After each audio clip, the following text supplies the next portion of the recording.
Ay, ning kaya katampis sabihin ngayon nga ba kayo, mamali-mali ang laging pis sabihin ini. At discuss ko na ini multiple times kaya ka na akong videos, karen ka na akong live. Sabi initong kulya ka rin tao, nung ating kang kapatad, kamag-anak, paysan, wali, asawa, ima, na atso abroad, para ya kaking video ngayon ni. Ampong hanggang alakang kamag-anak abroad, para ya naman kaking video ngayon ni, pakapakiramdaman mo eh. Mga tagamalan da kadungos. Makiramdam ka. Sasabihan pagka numeg abroad na yung metong tao, kakaimot ya. Maging may mutla, maging bastos la, maging mapagmaragol la. King experience ko bilang... Sadly, that is her observation. Bilang OFW at magobra king abroad halos mag 9 years, 8 years na ako rin naman kini king America at marakal kung marakal kaluguran ka mag-anak at abroad. Anak ko pa, exposed na ako ka ring tawong at abroad kasi rin kamag-anak ko kini America, rin tita ko nga aliwang bansa, rin kaluguran, pisan, bapa, makanyan. So, at an early age, may mulat ka na ako nung nanuing life abroad. Kwantin dyan ng Atsyok, Pilipinas. Pagsasabihan ng tita ko, pag manyad kong pera kang tita ko, itong tita ko nga New York. Tita, panggampang kapeya mo. Tita, magkaay ko, mag-field trip ko, makanyan tita, muntake kang makanyan tita. Hanggang nga magobran ako, lagi kumanyad karela. Ate, nga makanyan. Di na nang antine, ate, nga ako ning lumamang phone. Nakabilis ka na ako yung manyad. Kasi nga yung utak ko, bacho naman abroad. Yung sweldo da ka rin maragol, limpak-limpak sa lapi. Kumagadwang isip na mag-message karela, manandam, makiliwas, magmakalunos, pedalandalang ketang pasimple-simple, magkasakit kami, ala kumakaan. Tapos sila naman rugo, after some time, mamaralala. Siyempre, lagi naman itang gawa lang paralan. Pero ating instances na potang, dako pagbigyan, magtampo ko, lagi kong sabihan, magkano mo nga nyaran ko, nung i-convert mo yung panakitan, karagul na no. Kaya nung masyado nung kaya ako, pangkapeja ita ako, magkanya mo kay bate dako adenan. Lagi nga titingat siya kinguta, kumangalalo, kumagtampo ko, feeling ko utang ko mo burindinan. Kayakit ko la, maka-outfit la abroad, mag-travel la, o kaya mamangan laking luwal. Tapos sabi ko, makanyan la ako.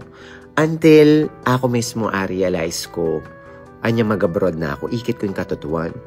Pag pala atso ka abroad, totoo maging maymut ka, maging mahigpit ka king pera. Hey, that does not apply to everyone. Kasi yung atso ko Pilipinas, gastos kayo, gastos ka rin. I don't really see the value of I see the value of money, pero makanta kalalaing pamaglalabi ako king pera. Kasi yung kadatang ko abroad, metong ka rin bagay nga realize ko.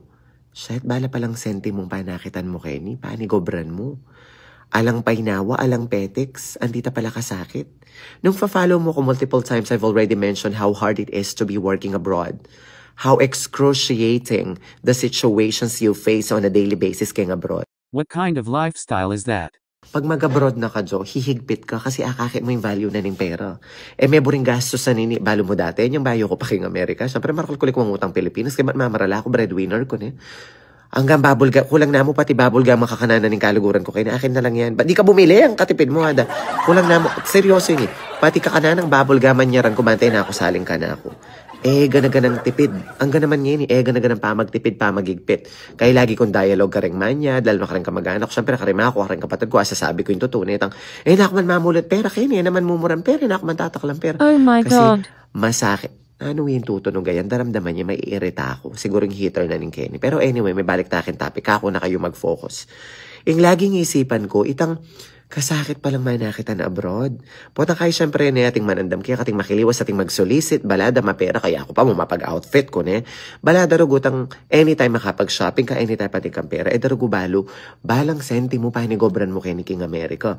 Minsan pagkakakin mo kumamangan keng luwal o ating kong kamag-anak kamamangan keng luwal, aliburing sabihan natin lang perang iwaldas para mangan mo keng luwal. Aliburing ang sabihan alanong time magluto keng bali, nung magluto la pa itudtud da niya mo.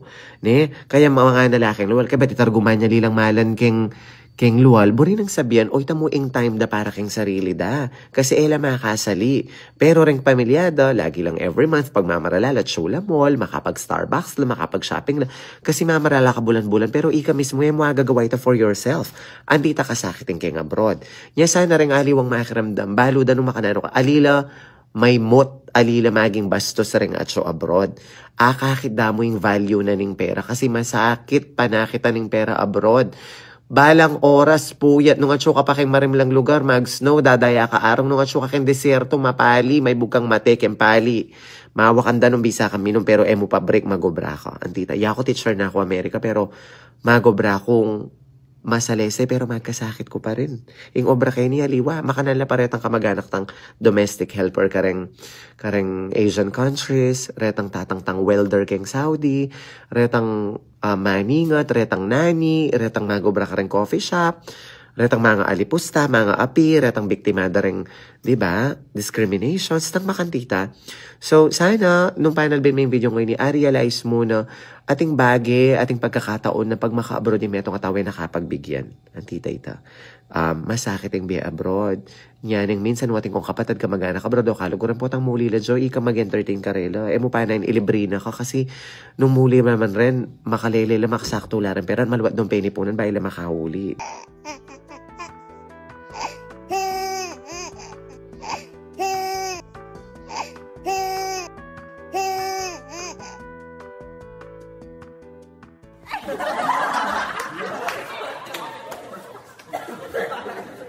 Stay cool. See you soon. That's AI.